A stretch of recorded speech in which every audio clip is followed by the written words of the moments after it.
오늘 아침 하나님께서 우리에게 주시는 말씀은 사무엘상 18장 10절로 14절까지의 말씀입니다. 사무엘상 18장 10절부터 14절까지의 말씀. 우리 10절부터 14절까지 같은 마음으로 함께 봉독토록 합니다.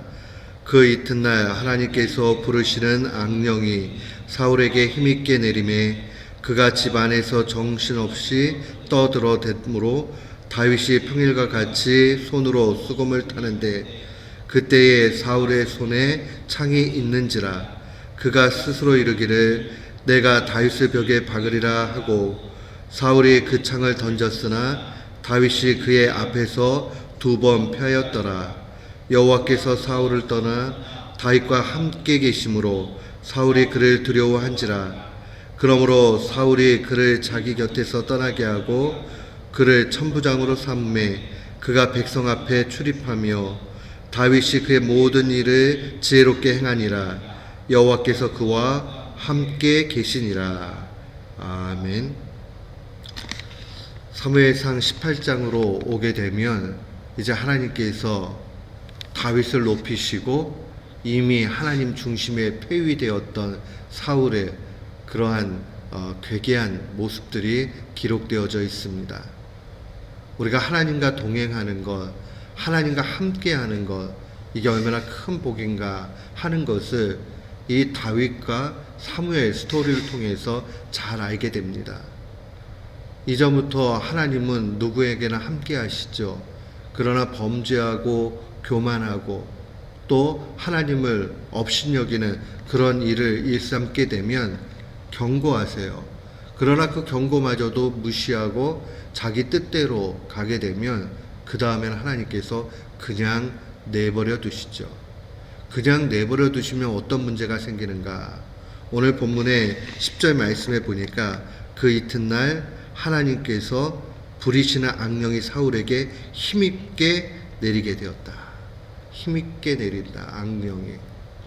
이제 성령 충만함이 있을 때만 이 악한 영과 대적해서 싸워 이길 수 있는데 하나님이 더 이상 그들을 간섭하지 않는 겁니다. 그러면 그들은 다 악령의 먹잇감이 되고 말죠. 사울도 예외가 아니었습니다.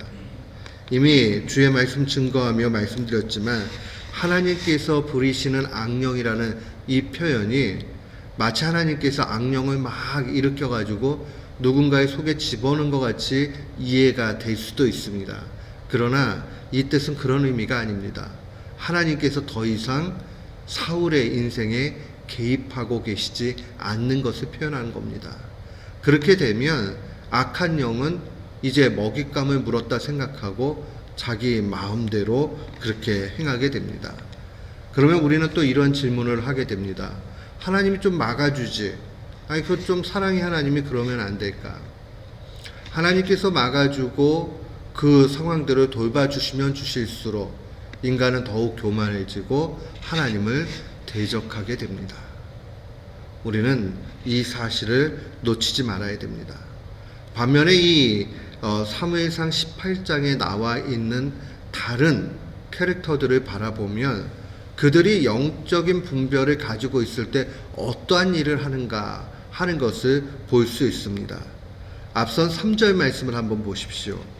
요나단은 다윗을 자기 생명같이 사랑하여 더불어 언약을 맺었다. 요나단이 자기가 입었던 겉옷을 벗어 다윗에게 주었고 자기 군복과 칼과 활과 띠도 그리했다라고 증거합니다. 우리가 잘 알지만 요나단은 다윗의 아들입니다. 사울의 아들입니다. 이 다윗과 어떤 면에서는 가까워질 수 없는 상황이었지만 요나단은 영적으로 깨어있는 사람이었습니다. 그래서 다윗과 아주 깊은 우정을 나눕니다. 4절에 보니까 겉옷도 주지요. 옷이라는 것은 그 사람의 신분을 나타냅니다. 여기에 있는 군복, 칼, 활, 띠도 그러죠. 띠라는 것은 결국 계급을 나타냅니다. 그 왕자로서의 모습, 이것을 다 다 다윗과 더불어서 나누어서 가는 것을 볼 수 있습니다. 왜 그랬을까요? 그건 바로 요나단이 영적인 분별 가운데 다윗은 하나님이 기뻐하는 사람, 하나님이 함께하는 그러한 사람이라는 것을 분별하고 있습니다. 또 16절 말씀 보십시오. 온 이스라엘과 유다는 다윗을 사랑하였으니 그가 자기들 앞에 출입하기 때문이었다. 그가 백성들과 더불어서 자기의 사명들을 감당해 나아가죠. 이제 사울 왕 곁을 떠나서 천부장이 되어집니다. 1000명의 부하를 거느리고 있는 장수입니다. 그런데 이 다윗이 행하는 모든 일들이 지혜롭고 누가 봐도 너무 좋은 거예요. 그러니까 사람들이 사랑하게 됩니다. 반면에 오늘 본문의 내용들을 보면 어떻습니까? 이 이튿날에 여호와께서 부리시는 악신이 사울에게 힘있게 내리치게 됩니다. 그러고 나니까 정신이 없이 흥얼거리죠.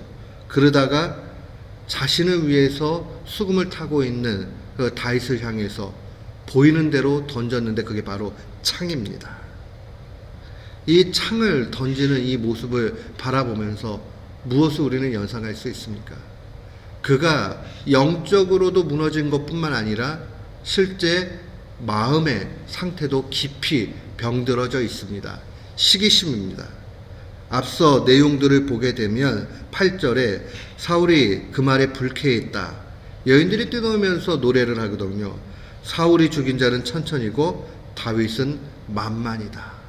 이 말은 사울보다 다윗이 뛰어나다라고 이야기하면서 사람들은 다윗을 더욱 사랑하는 그러한 노래를 불러댑니다.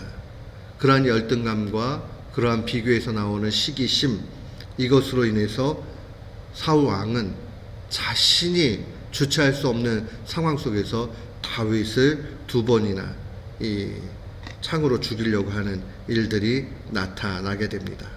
그런데 어떻게 되죠? 11절에 보니까 다윗이 그의 앞에서 2번 피하게 되죠. 12절에 보니까 이 두 사람이 얼마나 극명하게 다른가 하는 것을 그대로 보여줍니다. 여호와께서 사울을 떠나 다윗과 함께 계심으로 사울이 그를 두려워했다. 창을 가지고 있고 왕이라는 신분을 가지고 있고 모든 것 다 가지고 있어도 하나님이 함께 계시지 아니하면 그 사람은 두려움 속에 살 수밖에 없어요. 목동에 불과하고 수금 타는 이에 불과하고 왕 앞에 죽을 수밖에 없는 그러한 연약한 신분이라 할지라도 하나님이 함께 하시면 그 사람은 당당하게 됩니다.